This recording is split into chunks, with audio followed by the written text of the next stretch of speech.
nearly 3 months since I did the video last. And what do you call it? Yeah, it's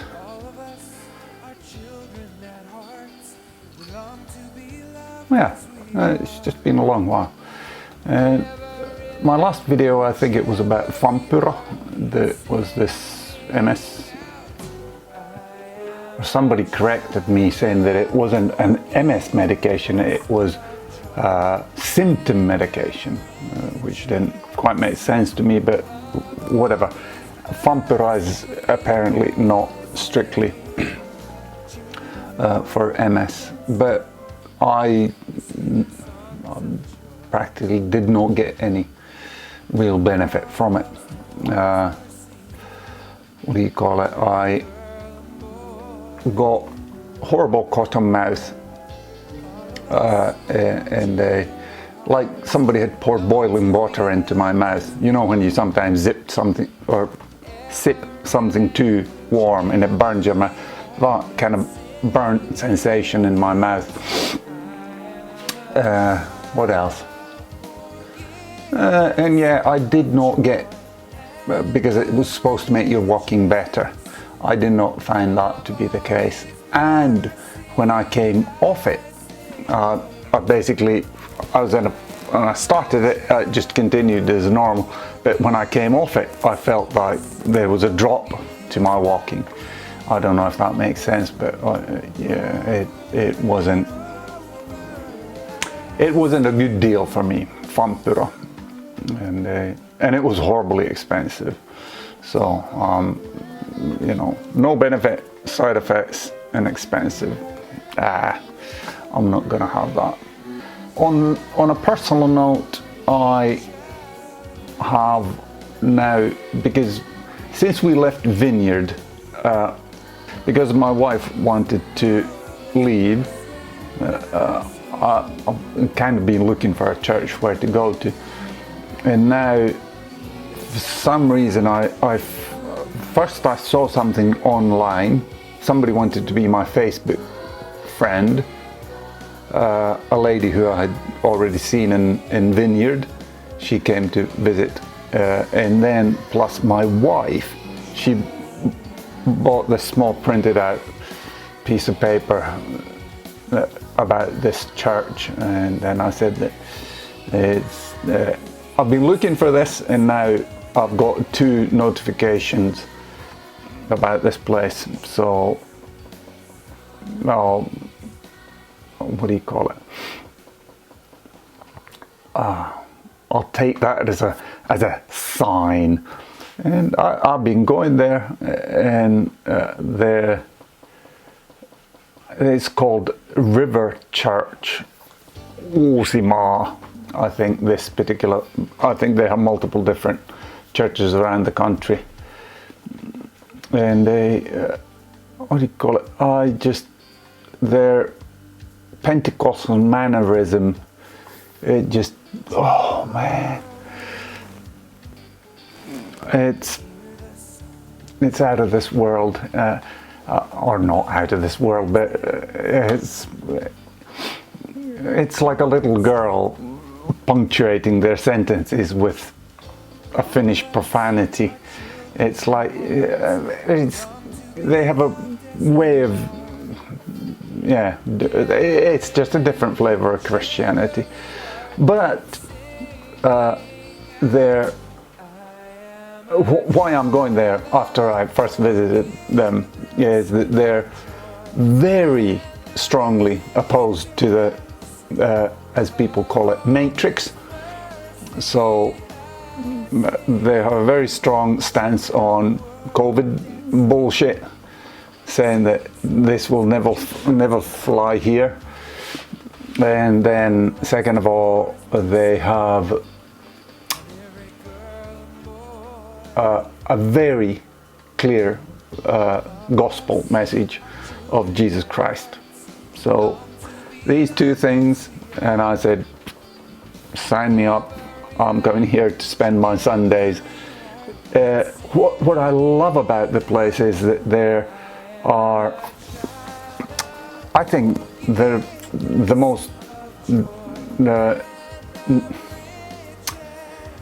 ethnically diverse church that I've been in. There's a lot of Africans, there's a lot of people from Middle East, there's some people from Asia. The pastor is American, or half and half, Finnish and American. But yeah, and I have a funny story going there, church. You know how African American Pentecostal worship seems to be a bit more lively. I think, well, being lively in worship, there's nothing wrong with that. But what do you call it? There was a lady doing motions with her hand, dancing on the aisle. It wasn't dancing on the aisle, but she was dancing up and down the aisle. And a Finnish lady, maybe used to quiet church services, was walking up the same aisle, and this lady she just punched her in the face. The Finnish lady turned around, walked to the toilet, or I don't know where she went to fix up her makeup or something, and came back 15 minutes later, and then it wasn't in, how do I say, there was no bad blood there, but it was just funny how you're walking to your church service and you get punched in the face. It's not a perfect church, but if it would be, I would make a mess of it by going there. So churches are what they are. I enjoy them because they have a strong stance on matrix stuff, COVID and all this, and it's not just something that is whispered in the side. It's proclaimed from the pulpit. This won't fly here. We'll have church every single Sunday, come hell or high water. And I think he's spoke about volcanoes and tsunamis in the Gulf of Finland still having church, which is a good stance, because it was absolutely ridiculous what they did to the whole world economy during COVID. Yeah, talking about this church message, what is absolutely positive about it, they clearly speak about what is a man and what is a woman, and they're unapologetic about it, which is completely foreign to current society, that you would actually say that a man is supposed to lead, a man is this, and a woman is this, and she should do this. And a lack of this, I don't know if you have followed, there's a guy named Andrew Tate that has been the most searched man on the internet, was it last half of last year, and it's my monitors, they turn off, but they give a good lighting, or not a good lighting, but a better lighting. And Andrew Tate now declared that I'm gonna switch to Islam, that because Islam is the only religion that is displaying masculine qualities, that Christianity is lost because it's what do you call it? It doesn't portray these masculine qualities. And unfortunately, Andrew and a lot of other content creators, they haven't done their due diligence on religion.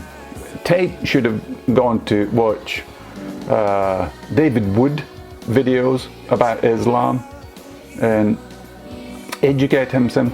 Then there's, I think, Jay Smith has what do you call it? Elisa, my daughter, is practicing her saxophone. She's doing that to get into the high school that she wants. It's music high school.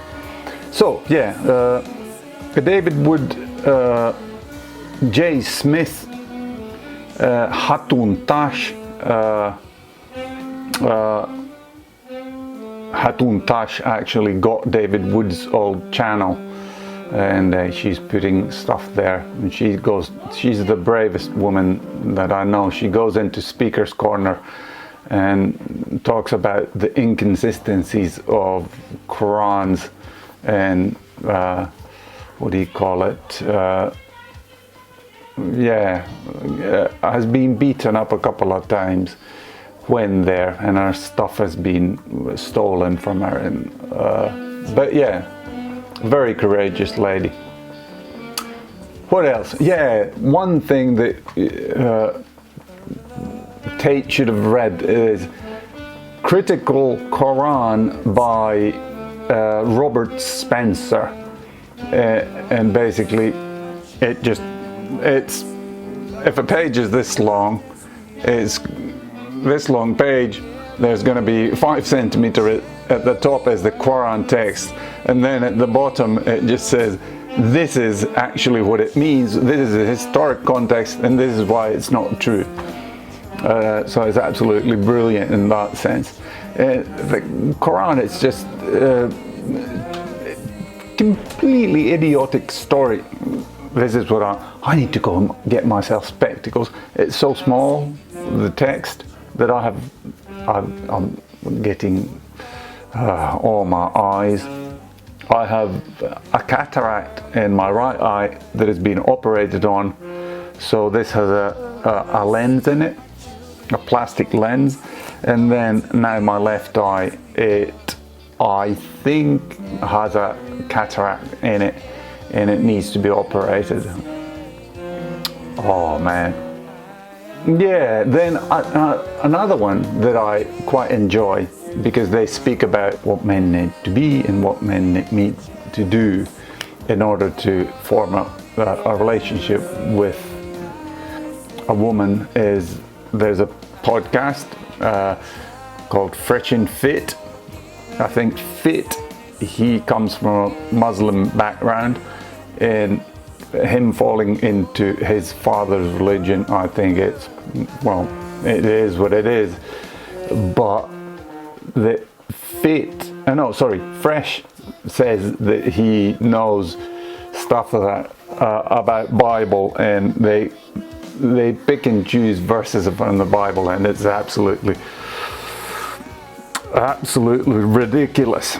You should quote the end of Proverbs, because Proverbs is one of the things that they quote quite a bit about the lady being a broken roof or a dripping roof, and that it's be better out in the desert than in the house with a nagging wife. So I think Bible, when it talks about women, it states that they're equal, and Bible primarily talks to men, and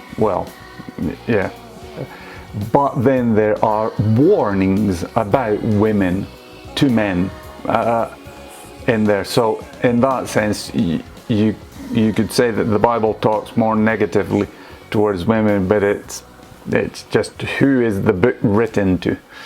Men are, this is what Fresh and Fit, I think they get right, that men are, and we are supposed to be in leadership position, and it's not a place for a woman to lead. And David Pawson was very strict on this. David Pawson came to Finland once, and they suggested that our best interpreter in Finland was my mother, and David just said, I don't care how good she is, I need a man to interpret me. Themselves, it's now, I've been looking into it, and I think I'm gonna go next time. It's just that it's so expensive.